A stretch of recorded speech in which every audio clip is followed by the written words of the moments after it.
கர்த்தருக்கு மகிமை உண்டாவதாக. இந்த ஜனவரி 31ஆம் தேதி முழுவதும் கண்ணின் மணி போல நம்மை பாதுகாத்து வந்த தேவனுக்கு நன்றி செலுத்துவோமா? கிருபையும் மகிமையும் நிறைந்த எங்கள் பரிசுத்தமுள்ள நல்ல தகப்பனே, ஸ்தோத்தரிக்கிறோம், துதிக்கிறோம் ராஜா.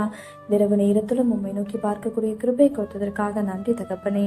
அப்பா, அந்த நாளிலும் உங்களுக்கு பிரியமில்லாத காரியங்களை செய்ததற்காக எங்களை தயவாய் மன்னியும் ஆண்டவரே.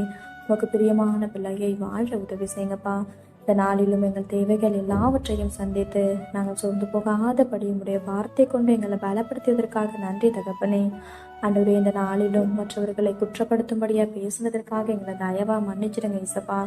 ஒருவரையும் குற்றவாளிகள் என்று தீர்க்காதிருங்கள், அப்பொழுது நீங்களும் குற்றவாளிகள் என்று தீர்க்கப்படாதிருப்பீர்கள்னு சொல்லியிருக்கீங்களா ஆண்டவரே.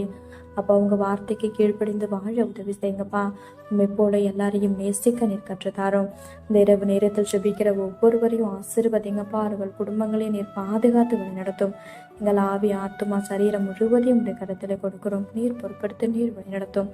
இயேசு கிறிஸ்துவின் நாமத்தில் ஜெபிக்கிறோம் எங்கள் ஜீவனில் நல்ல பிதாவே. ஆமென்.